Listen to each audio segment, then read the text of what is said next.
पश्चिम बंगाल 2026 विधानसभा चुनाव के लिए आज पहले चरण का मतदान हुआ। इस चरण में 152 सीटों पर देखिए जनता ने वोट करे हैं। लेकिन आज जो तस्वीर पश्चिम बंगाल से सामने आई है उसने सभी के मन में एक सवाल छोड़ दिया है कि क्या पश्चिम बंगाल के अंदर वाकई में गुंडा राज चल रहा है। क्या पश्चिम बंगाल की जो सरकार है, तृणमूल कांग्रेस की सरकार है, ममता दीदी की सरकार है, उसको लेकर जो दावे भारतीय जनता पार्टी करती है कि ये गुंडा राज है, गुंडों की सरकार है, क्या ये सारी बातें सच है?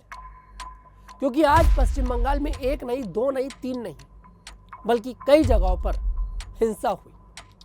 बीजेपी के प्रत्याशियों की पिटाई करी गई, बड़े बड़े नेताओं की पिटाई करी गई, उनकी गाड़ियों पर हमला किया गया। मतलब जब ये तस्वीरें सामने आई तो सवाल लोकतंत्र पर खड़े हुए कि ये हमारे देश का लोकतंत्र है।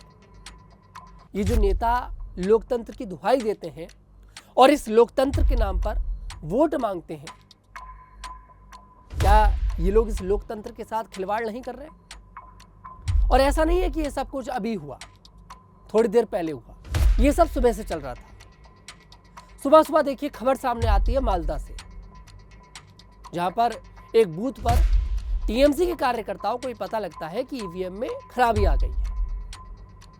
तो टीएमसी के कार्यकर्ता इतने भड़क जाते हैं कि वहां पर जो मौजूदा अधिकारी थे, इलेक्शन कमीशन के अधिकारी थे, उनके साथ वो भिड़ जाते हैं, उनके साथ बदतमीजी करना शुरू कर देते हैं। ऐसा लग रहा था कि टीएमसी के कार्यकर्ताओं को 3 से 4 दिन बैठकर ट्रेनिंग दी गई है कि आप लोगों को करना क्या है, आप लोगों को कैसे पहले चरण का जो मतदान है उसको प्रभावित करना है। मालदा से और भी तस्वीरें सामने आई। टीएमसी के कार्यकर्ता आपस में भी भिड़े। बताया जा रहा है कि टीएमसी का एक कैंप था, उसमें भी तोड़फोड़ करी गई उन्हीं के कार्यकर्ताओं के द्वारा। कुल मिलाकर एक हिंसक रूप लेने की कोशिश करी गई इस चुनाव में कि कैसे कर इस चुनाव में हम हिंसा कर लें। हालांकि इलेक्शन कमीशन ने, वहां पर जो प्रशासन था, उन लोगों ने सिचुएशन को संभाला। मालदा के बाद खबर आती है मुर्शिदाबाद से। मुर्शिदाबाद के अंदर टीएमसी के कार्यकर्ताओं ने हुमायूं कबीर पर हमला कर दिया। हुमायूं कबीर एक बूथ का जायजा लेने पहुंचे। उन्हें कुछ खबर लगी होगी कि भाई गड़बड़ी चल रही है। वो जायजा लेने पहुंचते हैं तो टीएमसी के जो वर्कर हैं उनके साथ बदतमीजी कर देना शुरू कर देते हैं, बहुत बदसलूकी करते हैं। हुमायूं कबीर तो ये भी कह रहे हैं कि मुझे मारने की कोशिश करी गई। और फिर थोड़ी देर बाद हुमायूं कबीर की गाड़ी पर पथराव कर दिया जाता है। ये वही हुमायूं कबीर है जो एक समय पर टीएमसी के नेता हुआ करते थे, लेकिन उन्हें टीएमसी से निलंबित कर दिया गया। हुमायूं कबीर का एक वीडियो भी सोशल मीडिया पर वायरल हुआ था जिसमें वो बीजेपी के साथ 1000 करोड़ रुपए की डील करते नजर आ रहे हैं, इस तरह की बात करते नजर आ रहे हैं। हालांकि हुमायूं कबीर ने उस वीडियो को एआई जनरेटेड बताया और उन्होंने कहा कि इस वीडियो की जांच होनी चाहिए, लेकिन टीएमसी कहती है कि यही हुमायूं कबीर की सच्चाई है। लेकिन सच्चाई क्या है वो पता लग जाएगा। जनता ने आज तय कर लिया है कि जनता किसके साथ है। तो फिर टीएमसी के वर्कर्स आखिरकार ये कर क्या रहे थे? क्या टीएमसी के वर्कर्स यहाँ पर जो वोटर्स हैं उनको डराने की कोशिश कर रहे थे? क्यों, देखिए जब पब्लिक वोट करने के लिए जाती है और जब उनको पता चलता है कि यहाँ पर हिंसा हो गई, वहां पर पथराव हो गया, वहां पर गोली चल गई, तो वो सरकार से डर जाती है। और ये बात ममता बनर्जी को समझनी पड़ेगी, टीएमसी के वर्कर्स को समझनी पड़ेगी। उसके बाद देखिए घटना सामने आई सिलीगुड़ी से। सिलीगुड़ी के अंदर बीजेपी और टीएमसी के कार्यकर्ता आपस में भिड़ गए। मतलब ये नेता चुनाव लड़ रहे हैं या फिर हिंसा कर रहे हैं, कोई समझ ही नहीं पा रहा। ये काम इलेक्शन कमीशन का है कि कहीं पर भी कोई गड़बड़ी ना हो। इलेक्शन कमीशन का काम है कि कहीं पर भी जो वोट है वो प्रभावित ना हो। फिर आखिरकार इन नेताओं को जरूरत क्या पड़ती है हिंसा करने की, आपस में लड़ने की?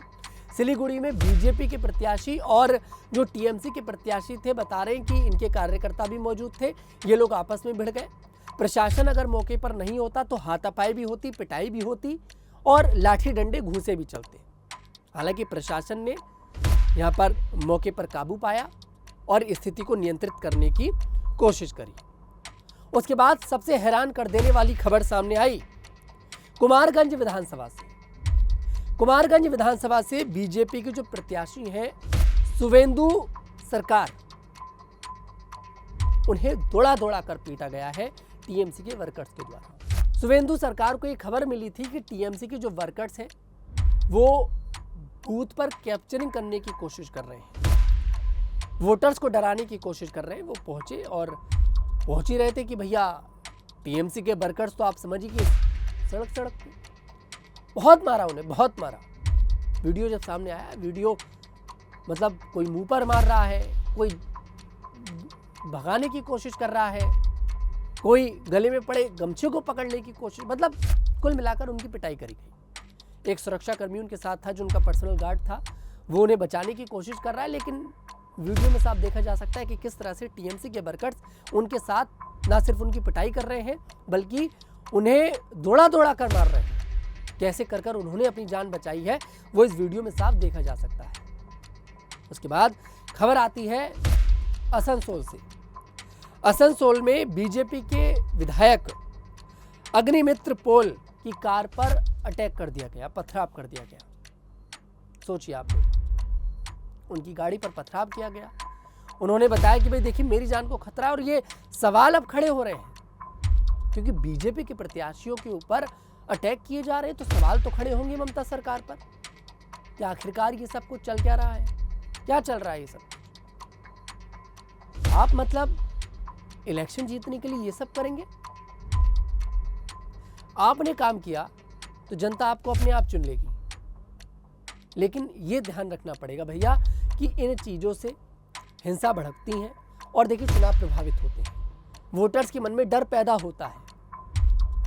फिलहाल आज ये बड़ी बड़ी घटनाएं हुई हैं। पहले चरण का मतदान था, दूसरे चरण का मतदान देखिए अभी 29 अप्रैल को होना है, और उस दिन क्या कुछ होगा वो आप इसी बात से अंदाजा लगा सकते हैं।